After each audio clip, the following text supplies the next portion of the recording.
Hello, everybody, and welcome to the Goshen High School Coaches Show. Coach Bart Snyder, along with Roy Stroud and Keith Snyder, to talk about the disappointing loss up at Highland Home last Friday night to begin with. And Coach Snyder, I know you had to be disappointed in the game last. I was extremely, and our players were. Everybody, I made mention today. I had a guy tell me last week after watching the game on film that we reminded him in 3 games this year of an old car on a cold day.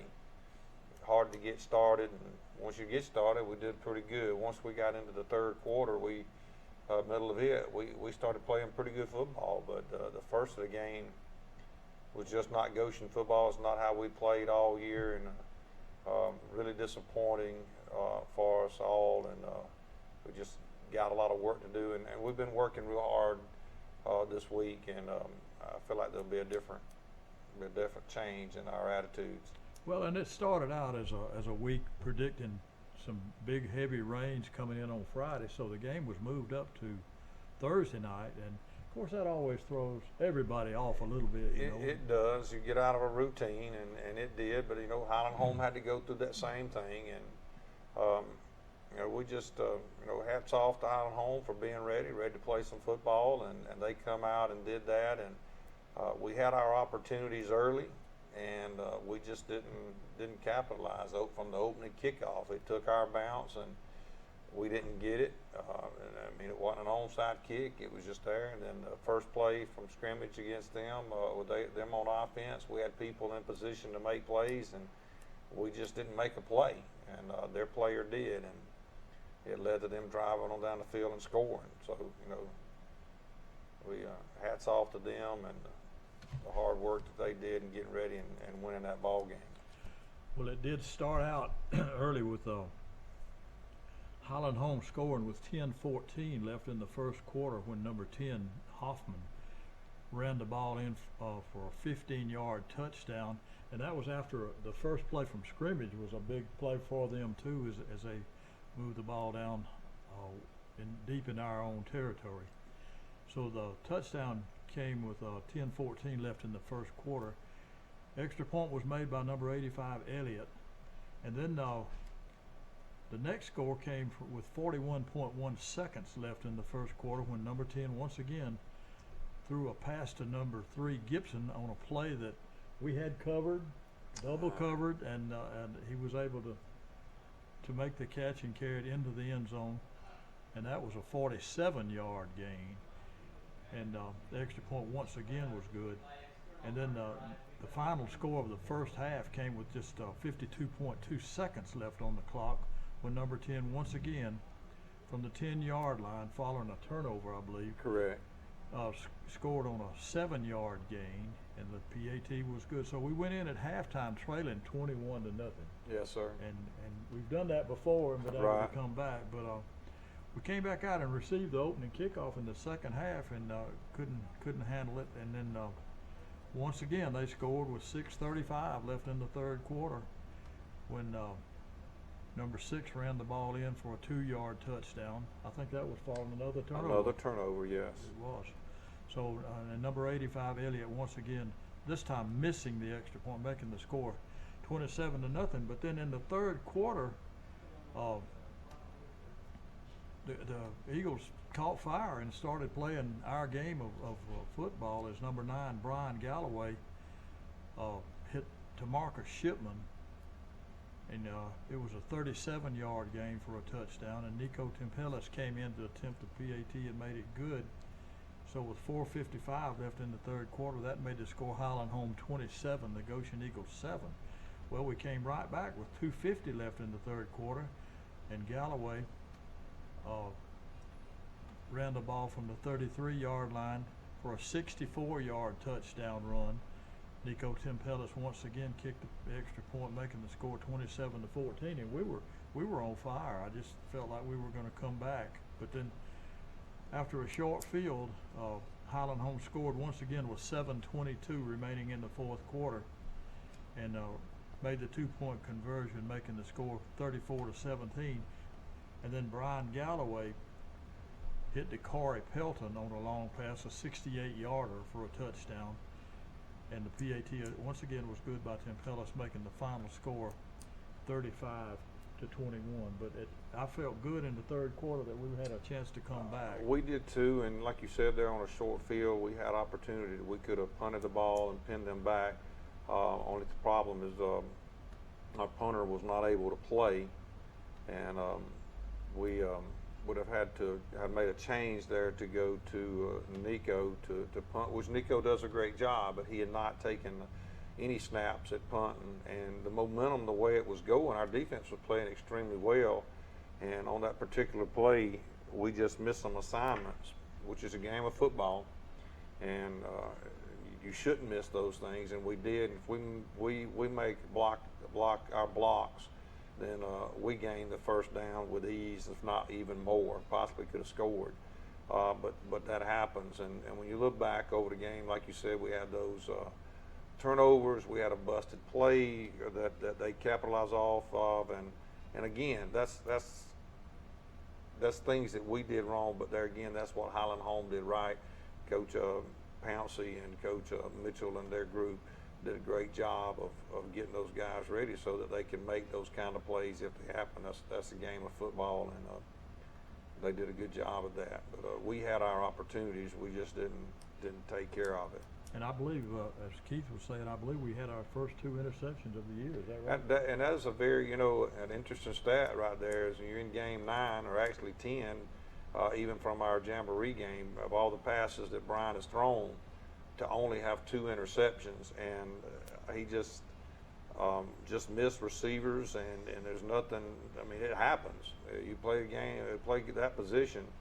You just got to do as Coach Quincy refers to: put the ball down, get back up, and go again. And you see later he connected with Dakari for a touchdown, and it could easily have happened earlier in the game, but it just didn't go our way. And there was a couple of near misses with Raquan Martin too. Correct, and so it's that, and we got that. It's like one of the kids said today. That's in the past, Coach. We got to move forward, and that's exactly what we have to do is put that in the past. You can't win that game. You can only learn from that game, and hopefully that's what we will do, and get ready for this game Friday night, and then be able to get ready for the playoffs. Well, we do this show because of our sponsors, Keith. We need to talk about them, I guess, now. Well, the Goshen Farmers Co-op, located near the Goshen High School in Goshen. Their phone number is 484-3441. They carry feed, seed, and fertilizer for all your home, farm, and yard needs. They also have the tire shop, which is located there on the premises, to take care of your automotive needs. We have the Half Shell Oyster Bar and Grill, located at Southland Village Shopping Center in Troy, and the phone number is 566-1254. The Half Shell has been one of the local favorites in Troy since 1992, with a fun, laid-back atmosphere. On Wednesday nights, they have live music starting around 6:30 p.m. And then we have Monarchus Mexican restaurant, located on Highway 231 in Troy. They also have a second location in Luverne. Their phone number is 808-9424. They're open daily for lunch and supper. So come on out after the show and join us for a great meal at Monarchus. Okay, while you're on a roll, you want to mention the statistics from the Highland Home Goshen game. I will. We'll start out with the rushing and these stats are the Goshen stats. Brian Galloway was our leading ball carrier. He had 18 carries for 133 yards and 1 touchdown. Tamarcus Shipman had 6 carries for 22 yards, and that gave us a total of 24 carries for the night with 155 yards total rushing and 1 touchdown. And in the passing department, Brian Galloway attempted 18, completed 13 for 191 yards, 2 touchdowns, and he had 2 interceptions. On the receiving end, Dakari Pelton was our leading pass receiver. He caught 7 passes for 94 yards and 1 touchdown. Tamarcus Shipman had 3 catches for 83 yards and a touchdown. Trey Dix had 1 catch for 9 yards. D. Maddox had 1 catch for 3 yards. Jeff Warwick had 1 catch for 2 yards. On the defensive side, Mikael Avery was our leading tackler. He had 13 tackles and 1 assist. He also had a sack. Jakaram Rump had 3 tackles and 2 assists, and he also had a sack. Jordan Sampson had 3 tackles and 2 assists. Dustin McFarland had 3 tackles and 1 assist, and he also had an assist and a sack. Raquan Martin had 2 tackles and 5 assists, and he had 1 assist on sacks. Okay, if David's ready, we'll go into the highlights. Highland Home and Goshen in Highland Home. Here's the opening kickoff, and you'll see Nico has a good job. You can't ask nobody to get down the field any harder than what Jordan does, and he had the ball in his hands and just lost control of it right there, and Highland Home recovered it. And number 6 runs the ball real hard.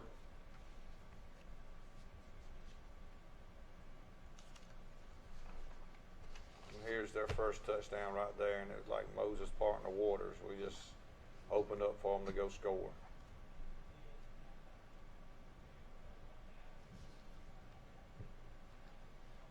Good throw over here.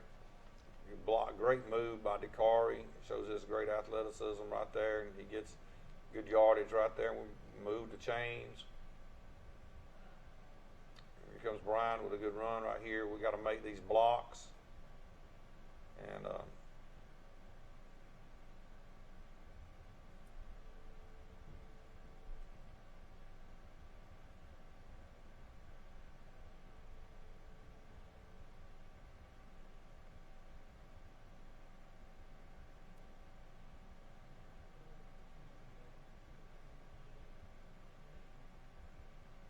Marcus Shipman, wasn't it? that was to Marcus Shipman right there, and it was close to the first down, but I think we were a little short and come up short on that one right there.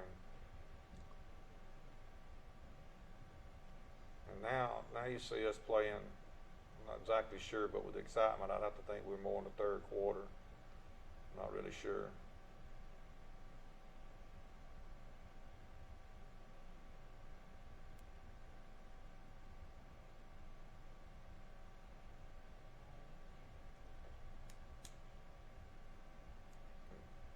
Not in the third quarter, I know that now.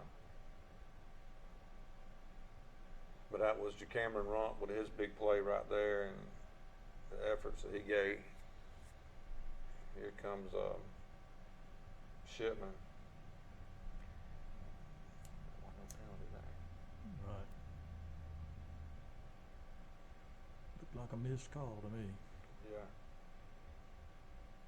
And not a bad punt right there by Bryce, but his punts have been real good, and he too just had an off night. I don't know if it was just a change in schedule as to when we played or what, but it just was not typical Goshen ball. And we're there, making plays. Good play by Jeff Ward.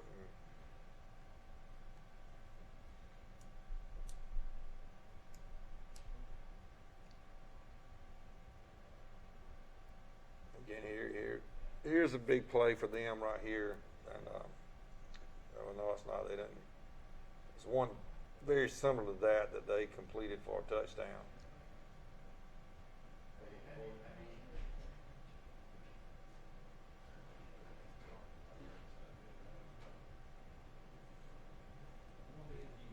Actually, I think it's this play right here. And that was it. And that hurts right there, just blown assignments. And we had opportunities to make tackles there, and we didn't.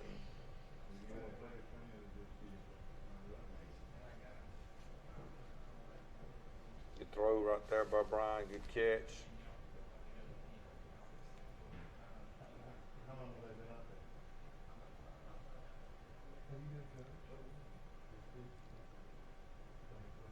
Brian making another good run.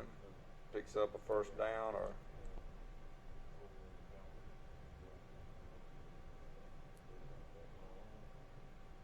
good throw, good catch right there by Kari.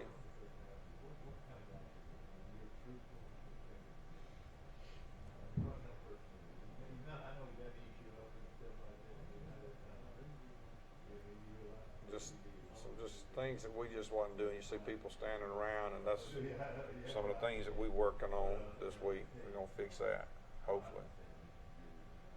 Can't win ball games doing that.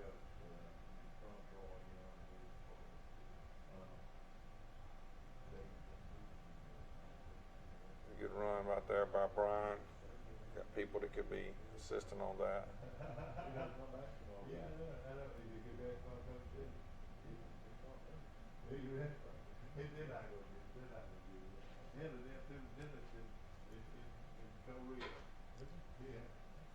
Tackle right there by McHale. And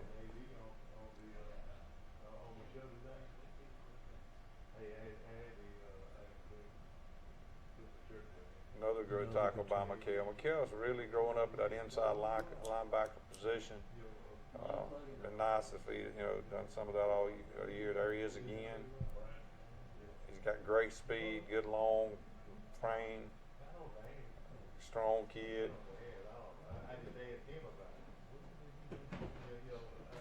Good. There he is again. That's 3-4 tackles right there in a row that he's done on the highlights.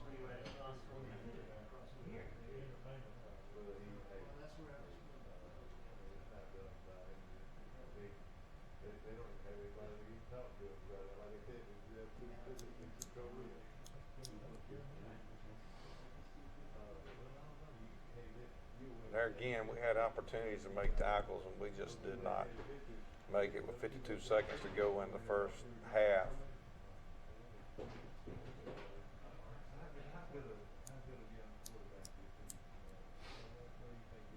It's close right there. Good shoestring tackle by number 5. Good kid for Island. And now this has got to be in the second half because we're playing much more physical ball, but we're not. It's not. I don't know. It must be early in the second half. Blocking the back. They cut it.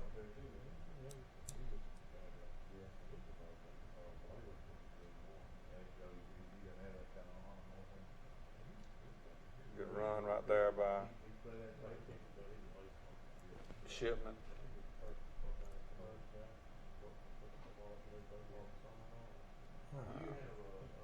Haven't understood that call yet. It wasn't a catch, I don't think. That was in the third. That was in the third. So I really think at this point right here throughout the highlights, you're going to see us play a little bit better. You're going to see a good run right here by DeMarcus Shipman. What he's very capable of doing. He should have went on down the field.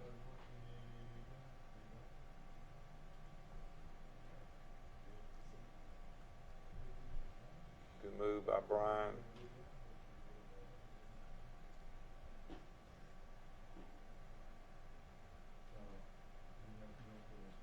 Good throw right here, good catch. Great moves right here by Shipman. He sets up, and good blocking downfield by D. Maddox. Our first score. That is our first score right there, and we put 2 on pretty quick. You'll see.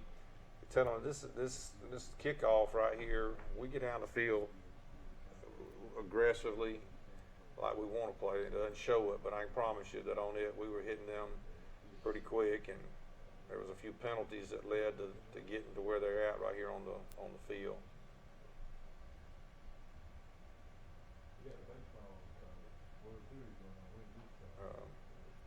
Good effort right there by Dustin McFarland. I call him Booger, but he great game on his part right there, and stepping up and playing on the defensive side. He's going to be another great run by Brian.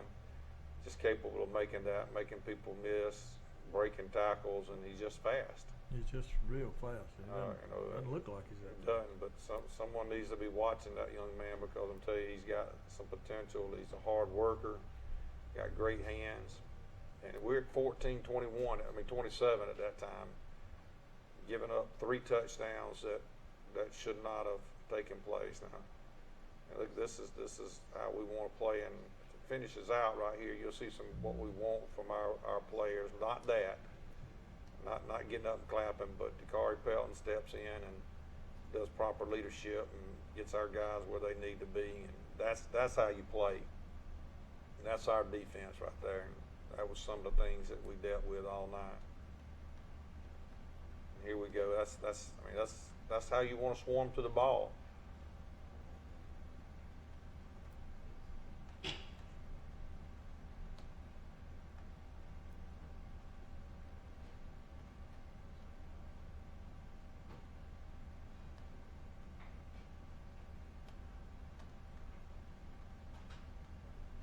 Good throw and catch right there. Shipman gets the first down, and then this is right here at the end of the game. So close to having them to fumble the ball there and just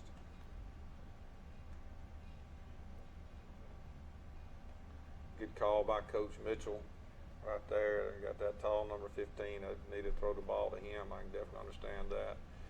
So with 7 minutes and 22 seconds in the game, that's where we are, and this right here is a good throw right here. And this was open all night. We just could not connect.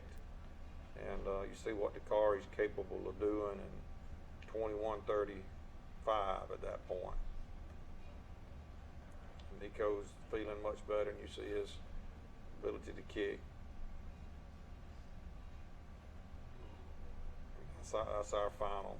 Final score: Highland Home 35, the Goshen Eagles 21. So we go to 7-2 rather on the season, and 5-2 in the region. But we're definitely in the playoffs. But we got another big non-region game coming up this Friday night. And first, though, Keith, you want to mention some more sponsors? We have Preston's. They have 2 locations in Troy on Highway 231 South and in Luverne on Main Street. Their phone numbers are 770-0675, and in Luverne is 335-2400. Preston Restaurant has a fun sports theme where they serve delicious steaks, burgers, chicken, salad, and many more items. We have Premier Chrysler, Dodge, Jeep, and Ram located on Highway 231 North here in Troy. Their phone number is 403-4811. Browse their new and used inventory on their website at premiertroy.com.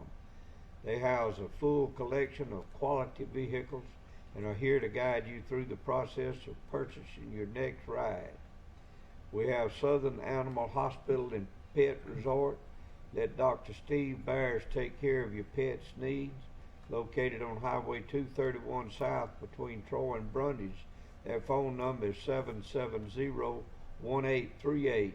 Services for your pets include well and comprehensive exam, surgical procedures, ultrasounds, x-rays, dental hygiene, medicine, prescription diets, and individual suites boarding facilities. We have Tire Brokers located on Highway 231 North here in Troy. Their phone number is 770-2715. Tire Brokers staff strives to offer great customer service with a smile, as well as outstanding auto repair services. Not only do they sell tires, but they also offer auto repair services as well as truck accessories. Visit their website at tirebrokers.com. We have the Pig Cafe located here in Troy on North 3 Knott Street. They have Southern Country Restaurant located in Troy next to the Piggly Wiggly. The phone number is 770-0134. They open daily for breakfast and lunch. Stop by and get your meat and 2 vegetable plate and say hello to Yanni and Denise Templates. Okay, well, we got a big one coming up, but Keith, you got an announcement about the game coming up Friday night. We too. do. You want to go ahead and mention that? This Friday night, which is November the 1st, Goshen will be playing the host of the Brantley Bulldogs, and they're having a Coach Bob Booth team night, including the 40th anniversary of the 1979 Lions Bowl champions. And they want all who can attend, and they are asked to arrive at about 6 p.m. and meet in the south end zone near the field house. And they ask that you please share this along with any and all the players, classmates, friends who were a part of the Goshen High School football Coach Bob Booth teams. That's this Friday night. Okay, so we don't have to say much about the Brantley Bulldogs. They speak for themselves, don't they, They do Coach? at that. So Coach tell us Jones, what you know about them this year. They're good, real good. They've got only one loss. They lost to Luverne in mid-season, so they've done Coach Jones and them do a real good job. They got an extremely good young quarterback, makes great decisions, got good receivers, great offense and defensive line. They lost their punter and their leader at linebacker during the Luverne ball game, or they probably would be undefeated. He's that kind of a difference maker. Good young man, and we wish him a speedy recovery and hope that he's all well so they'll be ready to play next year. But we definitely got a big task at hand with us, and excited about Brantley coming into town, and we invite everybody to come out and support us and give us opportunity to redeem ourselves from last Thursday night. Okay, well that's right. We want a big crowd in Goshen this Friday night, and it's going to be a little bit cooler. It'll be football weather finally. So we want everybody to come out to Eagle Stadium this Friday night, where the Goshen Eagles will host the Brantley Bulldogs. That'll do it for tonight. Good night, everybody, and go Eagles! Go Eagles!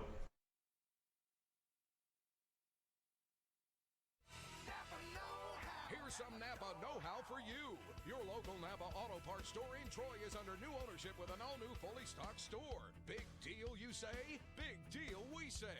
Like the ownership, the store has a new look, too. We're still delivering the same Napa quality and know-how, but we've increased our inventory and are committed to helping you find the parts you need when you need them. So come check us out. We've got the right part at the right price at the right time. Know-how, Napa know-how. Are you ready?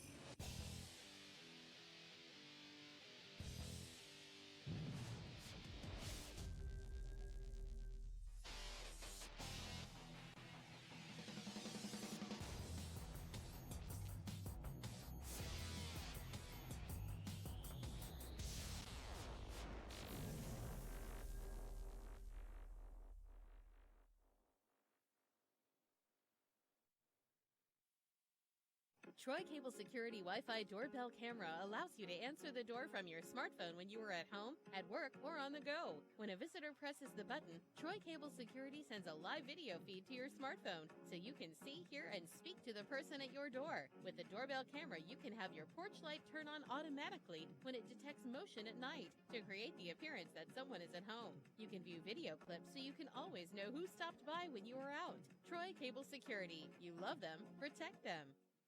If you've had an accident or just want a new look for your vehicle, come see us at Troy Paint and Body, where we do it right the first time. Our staff has more than 100 years combined experience and can handle repairs and paint work on any make or model. We also offer a lifetime guarantee as long as you own your vehicle. Now that shows we stand behind our work.